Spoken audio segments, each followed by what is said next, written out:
மார்கழி திங்கள் மதி நிறைந்த நன்னாளாம். அனைவருக்கும் வணக்கம். Welcome to Meena's menu. இந்த மார்கழி மாதம் முழுவதும் தினமும் கண்ணன் கதை, நாயன்மார்கள் கதை, கோலம், பிரசாதம் என்று அனைத்தையும் ஒரே வீடியோவாக பதிவிட்டு வருகிறோம். அனைவரும் அனைத்தையும் பார்த்து உங்கள் கருத்துக்களை கமெண்ட் பாக்ஸில் பதிவிடுமாறு அன்புடன் கேட்டுக்கொள்கிறோம். நன்றி. 4000 திவ்ய பிரபந்தம், பெரியாழ்வார் திருமொழி, கண்ணன் புல்லாங்குழல் ஊதர் சிறப்பு. பாடல் 6. செம்பெரும் தடங்கண்ணன் திரள் தோழன் தேவகி சிறுவன் தேவர்கள் சிங்கம் நம் பரமன் இந்நாள் குழலூத கேட்டவர்கள் இடருற்றன கேளீர். அம்பரம் திரியும் காந்தப்பரெல்லாம் அமுத கீத வலையால் சுருக்குண்டு நம்பரம் அன்று என்று நாணி மயங்கி நைந்து சோர்ந்து கைமறித்து நின்றனரே. ஒரு நாள் கிருஷ்ணனும் அவனுடைய நண்பர்களும் எப்போதும் போல் மரத்தடியில் விளையாடி கொண்டிருந்தனர். பசுக்களும் கன்றுகளும் பக்கத்தில் மேய்ந்து கொண்டிருந்தன. அப்படி அவை மேய்ந்து கொண்டே அடர்ந்த காட்டுக்குள் சென்றுவிட்டன. அப்படி அந்த பசுக்கள் மேய்ந்து கொண்டிருக்கையில் திடீரென காட்டில் தீப்பிடித்து கொண்டது. நாலா பக்கங்களிலும் தீ பரவி பசுக்கள் மேய்ந்து கொண்டிருந்த பகுதிக்கும் வந்துவிட்டது. அப்போதுதான் விளையாடி கொண்டிருந்த சிறுவர்களுக்கு பசுக்களை காணோம் என்பது நினைவுக்கு வந்தது. அருகில் எங்கு தேடியும் அவைகள் கிடைக்கவில்லை. உடனே கண்ணன் தன் மாய குழலை எடுத்து ஊதினான். கண்ணனின் குழலோசை கேட்ட பசுக்கள் சுற்றிலும் தீ பரவி இருந்ததால் பெருத்த குரல் கொடுத்தன. அவற்றின் குரலில் தோன்றிய வேதனை அவை ஆபத்தில் இருக்கின்றன என்பதை இவர்களுக்கு உணர்த்தியது. பசுக்களின் குரல்கள் வந்த திசையை நோக்கி கண்ணன் தன் நண்பர்களுடன் விரைந்தான். இவர்கள் அங்கு செல்வதற்குள் தீ வேகமாக பரவிவிட்டது. அந்த தீயின் வெப்பத்தை தாங்க முடியாமல் பசுக்கள் பயந்தன. அந்த சிறுவர்களும் பயந்தனர். அவர்கள் கண்ணனை சரணடைந்து காப்பாற்றும்படி வேண்டினர். கண்ணன் ஆபத் பாண்டவன் அல்லவா? அவர்களை சமாதானப்படுத்தினான். அந்த 1000 சிறுவர்களை கண்களை மூடிக்கொள்ள சொன்னான். பின்னர் அந்த காட்டுத்தீயை தன் யோக சக்தியை பயன்படுத்தி தன் வாயினால் அந்த காட்டுத்தீயை விழுங்கினான். தீ முழுவதும் கண்ணனின் வாய்க்குள் சென்றது. அவை அவனை ஒன்றும் செய்யவில்லை. பின்னர் கண்ணன் தன் நண்பர்களை கண்களை திறக்கும்படி கூறினான். அவர்கள் கண் திறந்து பார்த்தபோது தீ முழுவதும் மறைந்துவிட்டிருந்தது. அங்கே வெப்பம் மறைந்து குளிர்ச்சி நிலவியது. அனைவரும் கண்ணனை பாராட்டி கொண்டே பசுக்களுடன் வீடு திரும்பினர். மற்றொரு நாள் இதே போன்று கண்ணனும் சிறுவர்களும் மாடுகளை மேய்க்கச் சென்றனர். அன்று வெயில் அதிகமாக இருந்ததால் அனைவரும் நதியில் குதித்து நீந்தி விளையாடினார்கள். அதற்குள் உச்சி பொழுது வந்துவிட்டதால் எல்லோருக்கும் பசிக்க ஆரம்பித்தது. அவர்கள் அனைவரும் கிருஷ்ணனிடம் சென்று, கிருஷ்ணா, எங்களுக்கு மிகவும் பசிக்கிறது. நீயும் பலராமனும் தான் எங்களுக்கு உணவு ஏதாவது கிடைக்க வழி செய்ய வேண்டும் என்றார்கள். கண்ணன் இரக்க குணம் கொண்டவன். ஆதலால் சிறிது யோசனைக்கு பிறகு, இதை பாருங்கள், பக்கத்தில் வேதியர்கள் யாகம் வளர்க்கின்றார்கள். அங்கே சென்று நானும் பலராமனும் அனுப்பினோம் என்று கூறி உணவு கேளுங்கள் என்று கூறி அனுப்பினான். அந்த சிறுவர்களும் அவ்வாறே போய் கேட்டார்கள். ஆனால் அந்த வேதியர்கள் யாகத்திற்காக தயாரிக்கப்பட்ட புனித உணவை அவர்களுக்கு தர மனமில்லாமல் தங்கள் யாகத்தை தொடர்ந்தார்கள். சிறுவர்கள் அங்கே கால் கடுக்க நின்றிருந்தார்கள். பின்னர் அவர்கள் கண்ணனிடம் வந்து விபரத்தை கூறினார்கள். அதை கேட்ட கண்ணன், சரி, நீங்கள் அந்த பிராமணர்களின் பத்தினிகளிடம் சென்று பலராமனும் நானும் இங்கு இருப்பதாக கூறி உணவை வாங்கி வாருங்கள் என்று கூறினான். சிறுவர்கள் போய் அப்பெண்களிடம் கேட்டதும் அவர்கள் மிகுந்த மகிழ்ச்சி அடைந்தனர். அவர்கள் கண்ணனை பற்றி நிறைய கேள்விப்பட்டிருந்தார்கள், ஆனால் பார்த்ததில்லை. ஆகவே உணவு வகைகளை எடுத்துக்கொண்டு கண்ணனும் பலராமனும் இருக்கும் இடத்திற்கு அவர்களே வந்துவிட்டனர். நீல நிற கண்ணன் அழகாக ஒரு நாட்டியம் ஆடுபவனைப் போன்று மலர் மாலைகளும் மயில் தோகையும் அணிந்திருந்தான். அவனுடைய அழகிய தெய்வீக தோற்றத்தைக் கண்டு அவர்கள் பரவசத்தில் ஆழ்ந்தார்கள். கொண்டு வந்திருந்த உணவினை கண்ணனிடம் கொடுத்துவிட்டு அந்த இடத்தை விட்டு போக மனமில்லாமல் கண்ணனையே பார்த்து கொண்டு நின்று விட்டார்கள். பின்னர் கண்ணன் அவர்களிடம், நீங்கள் அனைவரும் என் மேல் வைத்திருக்கும் அன்பையும் பக்தியையும் நான் நன்கு அறிவேன். நீங்கள் உளமாற என்னை நினைத்தால் நான் உங்கள் முன் தோன்றுவேன். கவலைப்படாமல் செல்லுங்கள் என்று கூறினான். மீண்டும் சென்றால் அவர்களின் கணவர்கள் தங்களை ஏற்றுக்கொள்ள மாட்டார்கள் என்று அவர்கள் பயந்தார்கள். ஆனால் கண்ணன் அவர்கள் பயத்தினையும் போக்கினான். அந்த பெண்கள் கண்ணனை பிரிய மனமில்லாமலேயே திரும்பி சென்றனர். அவர்களின் கணவர்களும் அவர்களை ஏதும் கூறாமல் ஏற்றுக்கொண்டனர். கண்ணன் அந்த பிராமண பெண்கள் கொண்டு வந்த உணவை தன் நண்பர்களுக்கு கொடுத்து தானும் உண்டான். நாளை கண்ணன் கோவர்தன மலையை குடையாக பிடித்த கதையை பார்க்கலாம். அடுத்து வருவது கோலம், நாயன்மார்கள் கதை மற்றும் பிரசாதம்.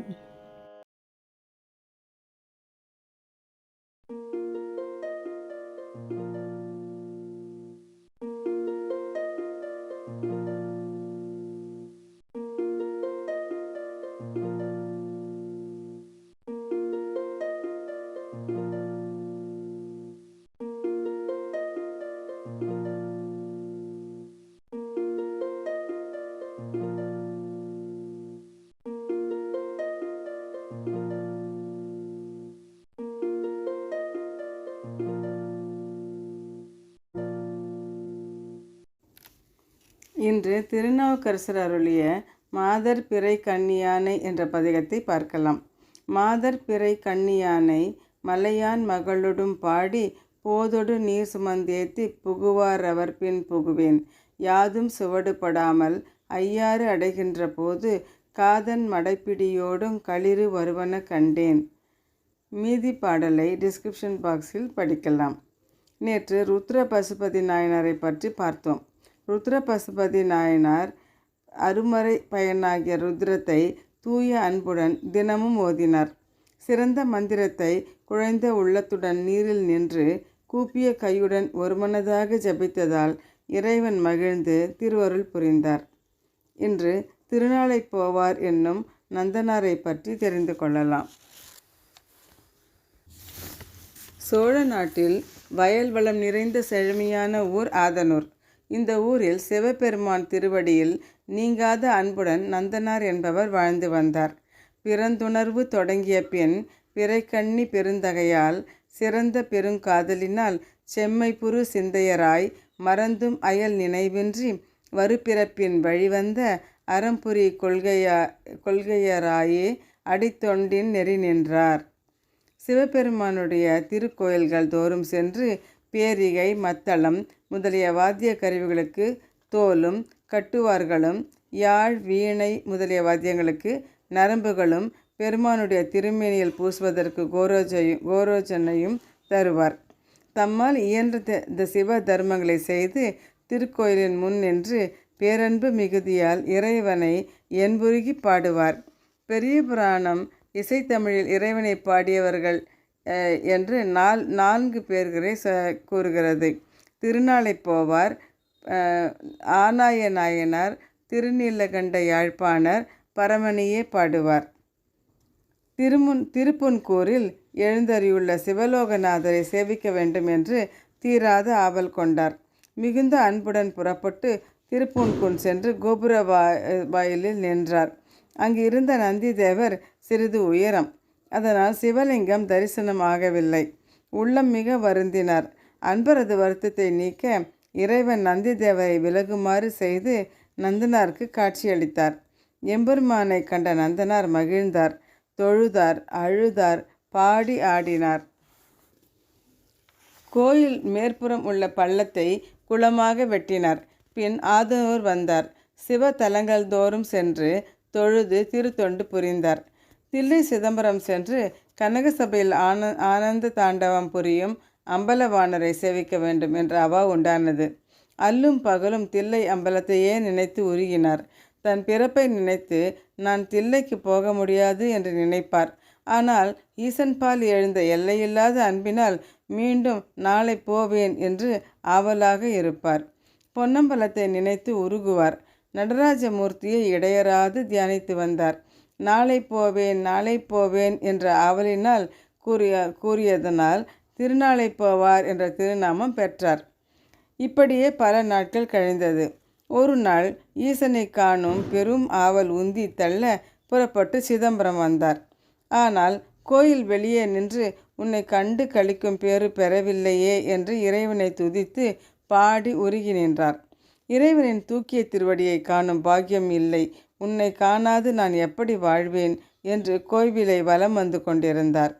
இறைவன் அவர் வருத்தத்தை போக்க அவர் கனவில் வந்து, இப்பிறவி போய் நீங்க எரியடை மூழ்கி அந்தணர்களுடன் நமது பொன்னம்பலம் வருவாய் என கூறினார். பின் தில்லை 3000 அந்தணர் கனவில் சென்று, நமது திருத்தொண்டன் திருநாளை போவான் வந்திருக்கிறான், அவனது உள்ள கருத்தின்படி வேள்வி தீ மூட்டி வையுங்கள், அதில் அவன் மூழ்கி நம்பால் வருவான் என்றார். தில்லைவாழ் அந்தணரும் தேவரீர் திருவுளப்படி செய்வோம் என்று அவ்வாறே தீ வளர்த்து நந்தனரிடம் சென்று, ஐயரே, இறைவனின் கட்டளையை வாரும் என்று இறைவன் கட்டளையை கூறினர். நந்தனாரும் உய்ந்தேன் என்று கூறி கரம் கூப்பி தூக்கிய திருவடியை சிந்தித்து நெருப்பில் புகுந்தார். உடனே அவருடைய மாயா உருவம் மறைந்து புண்ணிய முனிவர் உருவம் கொண்டு முப்பொறி நூலும் சடைமுடியும் விளங்க எழுந்தார். துந்துபி முழுங்கியது. தில்லைவாழ் அந்தனர் கைகூப்பி தொழுதனர். திருநாளை போவார் ஆனந்த நடம் புரியும் திருவடியை வணங்க வேண்டி சென்றார். கோபுரம் தொழுது மணிமன்றம் சென்றார். அவ்வளவுதான். அவரை ஒருவரும் பார்க்கவில்லை. தூக்கிய திருவடியில் கலந்தார். அந்தணர் அதிசயித்தார். அருமுனிவர் துதி செய்தார். வந்தணைந்த திருத்தொண்டர் தம்மை வினை மாசறுத்து சுந்தர தாமரை புரையும் துணையடிகள் தொழுதிருக்க அந்தமிலா ஆனந்த பெருங்கூத்தர் அருள் புரிந்தார். இறைவன் வேண்டுவார் வேண்டுவதே ஈவான் கண்டாய் என்றபடி அவரை முனிவர் வடிவை நல்கி அருள் புரிந்தார். பாண்டிய மன்னன் நடராஜமூர்த்திக்கு திருவடி வருந்துமே என்று எண்ணி கால்மாறி ஆடுமாறு வேண்டினான். வேத மந்திர வடிவனராகிய இறைவருக்கு கால் வருந்துவது இல்லை. பஞ்சபூத சரீரம் ஆனால் தானே கால் வருந்தும். ஆனால் இறைவன் பாண்டியனுக்கு அதை உணர்த்தவில்லை. பாண்டியனின் விருப்பத்தை நிறைவேற்றுவதற்காக கால் மாறி ஆடினார். வந்தியம்மை தன் பங்கு கரையை உயர்த்த ஆள் வேண்டும் என வேண்டினாள். இறைவன் வைகை ஆற்றின் கரையை உயர்த்தி இருக்கலாம். ஆனால் அவ்வாறு செய்யாமல் மண் சுமக்கும் ஆளாக வந்தார். ஆள் வேண்டும் என்று கூறியதால் அவள் எண்ணப்படி ஆளாக வந்தார். ஆகவே இறைவன் நந்தனார் கருத்தை நினைத்து தீமுழுக வைத்து முப்புரி நூலும் சடையும் தந்து அருள் புரிந்தார். நந்தனார் கனவில் மட்டும் இல்லாது தில்லைவாழ் அந்தனர் கனவிலும் சொல்லியது நந்தனாரின் பெருமையை உலகமறிய செய்வதற்காக அல்லவா? திருநாளை போவார் குரு பூஜை புரட்டாசி மாதம் ரோகிணி நட்சத்திரத்தில் கொண்டாடப்படுகிறது. திருச்சிற்றம்பலம். இன்றைய மார்கழி பிரசாதம் பச்சை பட்டாணியில் ஒரு அல்வா. இது இப்போ சீசன். இது டிசம்பர் ஜனவரியில் நமக்கு நிறைய ஃப்ரெஷ் பீஸ் கிடைக்கும். நம்ம வாங்கி நல்லா இதை கொஞ்சம் நல்லா ஸ்டோர் பண்ணி வச்சுக்கலாம். இந்த மாதிரி ஒரு ஃப்ரெஷ்ஷாக இருக்கிற பச்சை பட்டாணி 1 கப் எடுத்து வச்சுருக்கேன். ஃப்ரெஷ் பீஸில் நிறைய ட்ரை பீஸை விட ஃப்ரெஷ்ஷாக கிடைக்கும்போது நம்ம சாப்பிட்றது இன்னும் கொஞ்சம் நியூட்ரியன்ஸ் நல்லா கிடைக்கும். இப்போ அதுக்கு தேவையான பொருள் அல்வாவுக்கு தேவையானது 1 கப்பு பச்சை பட்டாணி எடுத்திருக்கேன், 1 கப் சர்க்கரை, ஒரு 1/2 கப்பு பால், ஒரு கொஞ்சம் ஏலக்காய் பொடி, அப்புறம் ஒரு 1/4 கப்பு மில்க் பவுடர், பால் பவுடர், ஒரு 5-6 ஸ்பூன் நெய், முந்திரியும் பாதாமும் கொஞ்சம் சீவி வச்சுருக்கேன். இவ்வளோதான் அதுக்கு தேவை. அல்வா எப்பயுமே சீக்கிரமே பண்ணிடலாம் அல்வாலாம். அதனால் ரொம்ப நேரம் எடுக்காது. இந்த முதல்ல இந்த ஃப்ரெஷ் பீஸை நம்ம ஒன்று வேக வச்சு அரைச்சி பண்ணலாம், அது இன்னுமே சீக்கிரம் ஆகிடும். இல்லைன்னா இப்போ ஃப்ரெஷ்ஷாகவே அரைச்சி நம்ம வதக்கி நெய்யில் கொஞ்சம் நேரம் வதக்கி அந்த மாதிரியும் பண்ணலாம். இப்போ நான் ஃப்ரெஷ்ஷாக எடுத்து வச்சுருக்கேன், அப்படியே அரைச்சி எடுத்துகிட்டு வந்திருக்கேன். நல்லா நைஸாக அரைச்சி எடுத்துக்கணும். தண்ணியெல்லாம் விட வேண்டாம். அரைக்க அதுவே கொஞ்சம் நல்லா நைஸாக வந்துடும். நல்லா நைஸாக எடுத்து அரைச்சி எடுத்துக்கலாம். உங்களுக்கு வேணும்னா கொஞ்சம் பால் விட்டு அரைச்சிக்கலாம். இப்போ நல்ல ஸ்மூத் பேஸ்ட்டாக அரைச்சி எடுத்தாச்சு. இதில் எந்த ஆர்டிஃபிஷியல் கலரும் நம்ம சேர்க்க போகிறதில்லை, நேச்சுரல் கலர் தான் இது. அதனால் நல்ல ரிச் கலராக வரும் உங்களுக்கு ஃபைனலாக பார்க்கும்போது. இப்போ எப்படி செய்கிறதுன்னு பார்க்கலாம். அடுப்பில் ஒரு நான்ஸ்டிக்கோ இல்லைன்னா ஹெவி பாட்டம் பேன் வச்சுக்கோங்க. முதல்ல ஒரு 4-5 ஸ்பூன் நெய் விட்டுக்கலாம். நெய் விட்டு நம்ம அந்த அரைச்சி வச்சுருக்கிற விழுதை போட்டுடலாம். இந்த விழுதை போட்டு நல்லா ஒரு 2-3 நிமிஷம் நல்லா வதக்கலாம். நல்லா வதக்கும் போதே நல்லா சீக்கிரம் வெந்துடும். ஏன்னா எல்லாமே நல்லா பேஸ்ட் ஆகிடுச்சு, நைஸ் ஆகிடுச்சு. அதனால் சீக்கிரமே வெந்துடும் இது.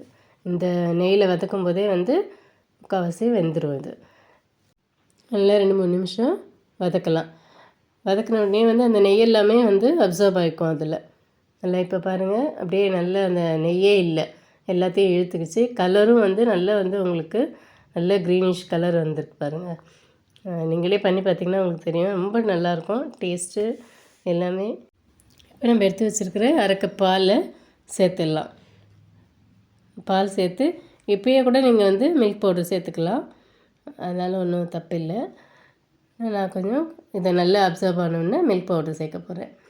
இப்போ நல்லா வந்து இந்த பாலோடு சேர்ந்து இன்னும் கொஞ்சம் நேரம் வேகும், அதனால் வந்து நல்லா வெந்துடும் இது. இப்போ பாருங்கள் நல்லா சுருண்டு வருது பால் போட்டோடனே. நல்லா அது இந்த ஸ்டேஜில் வந்து உங்களுக்கு பாலுக்கு பதில் பால் பவுடருக்கு பதில் நீங்கள் வந்து கோவா இருந்ததுன்னா, அதாவது சர்க்கரை சேர்க்காத கோவா இருந்ததுன்னா அதை சேர்த்துக்கலாம். அது இல்லைனாக்கா நம்ம வந்து இந்த மாதிரி கொஞ்சம் பால் பவுடரும் சேர்த்துக்கலாம். இப்போ பால் பவுடரும் சேர்த்தாச்சு, போட்டு நல்லா மிக்ஸ் பண்ணணும். இந்த பால் பவுடரு பால் இது எல்லாமே ஒன்று சேர்ந்து நல்லா மிக்ஸ் ஆகிடணும். அப்படியே அந்த இதுலேருந்து வரணும், அந்த அளவுக்கு நல்லா மிக்ஸ் பண்ணிக்கணும். இதுலேயே வந்து கொஞ்சம் கொஞ்சமாக வெந்துடும், அது எல்லாமே நல்லா வெந்துடும். இப்போ எல்லாம் சேர்த்து நல்லா கிளறி, இப்போ வந்து சர்க்கரை போடுறதுக்கு முன்னாடி ஒரு தடவை நல்லா செக் பண்ணிக்கலாம், வெந்துருச்சு நல்லா. இப்போ நம்ம சர்க்கரை எடுத்து வச்சுருக்கிற 1 கப் சர்க்கரை, 1 கப்பு பட்டாணிக்கு 1 கப்பு சர்க்கரை, அதாவது நீங்கள் அரைச்சிட்டு கூட நீங்கள் அளந்து எடுத்துக்கலாம். 1 கப்புக்கு 1. உங்களுக்கு இன்னும் கொஞ்சம் ஸ்வீட் வேணும்னா இன்னும் ஒரு 1.5 கப்பு போட்டுக்கலாம், 1.25 போட்டுக்கலாம். இப்போ இந்த சர்க்கரை போட்டோடனே கரைஞ்சி எவ்வளோ நல்ல க்ரீனிஷ் கலர் ஆகிடுச்சு, நல்ல பச்சை சேல்னு நல்ல கலர்ஃபுல்லாக இருக்கும் இது. இப்போ நல்லா சர்க்கரை போட்ட உடனே நல்லா திரண்டு வரும். நல்லா கிளறிட்டே இருந்தீங்கன்னாக்கா நல்லா அதில் ஒட்டாமல் உருண்டு திரண்டு வரும். இதுதான் வந்து அல்வாவுக்கு கரெக்டான பதம். நிறைய நெய் வேணுன்றவங்க நிறைய சேர்த்துக்கலாம், ஆனால் இது ஒரு 5-6 ஸ்பூன் நெய்யே வந்து இதுக்கு நல்ல திட்டமாக இருக்குது. இன்னும் கொஞ்சம் நெய் ஆட் பண்ணிக்கலாம். நெய் ஆட் பண்ணிவிட்டு நம்ம வந்து முந்திரி பாதாம் சீவி வச்சுருக்கோம் இல்லையா, அதே நம்ம ஆட் பண்ணிடலாம். ஏலக்காய் பொடி ஆட் பண்ணிடலாம். நம்ம சீவி வச்சுருக்கிற பாதாமும் பிஸ்தாவும் ஆட் பண்ணிடலாம். உங்களுக்கு எந்த நட்ஸ் வேணாலும் நம்ம இதில் போட்டுக்கலாம். பம்கின் சீடு இருந்தாலும் போட்டுக்கலாம், மெலன் சீட்ஸு, வெள்ளரி விதை எல்லாமே போட்டுக்கலாம், சாரப்பருப்பு அந்த மாதிரி எல்லாமே போட்டுக்கலாம். முந்திரியும் நல்லா வறுத்து போடணுன்னா போட்டுக்கலாம். நட்ஸ் எல்லாம் ஆட் பண்ணுறதெல்லாம் வந்து அவங்கவுங்க விருப்பம். இப்போ நம்மளோட பச்சை பட்டாணி halwa ready, green peas halwa. நல்ல கலர்ஃபுல்லான டேஸ்டியான ஹெல்த்தியான க்ரீன் பீஸ் அல்வா ரெடி. நீங்களும் ட்ரை பண்ணி பாருங்கள். கொஞ்சம் டெக்கரேஷனுக்கு கொஞ்சம் பாதாமும் பிஸ்தாவும் போட்டிருக்கேன். இதை நீங்கள் வந்து அல்வாவாக இப்படியே ஸ்பூனில் எடுத்தும் சாப்பிட்லாம், இல்லைன்னா தட்டில் கொட்டி நல்லா வந்து ஒரு ஸ்லைஸ் பண்ணியும் நம்ம எடுத்துக்கலாம். க்யூபாக வந்து ஸ்லைஸ் பண்ணியும் சாப்பிட்லாம், அது நம்மளோட விருப்பம். தேங்க்யூ ஃபார் வாட்சிங். சர்வம் கிருஷ்ணார்ப்பணம். ஓம் நம சிவாய.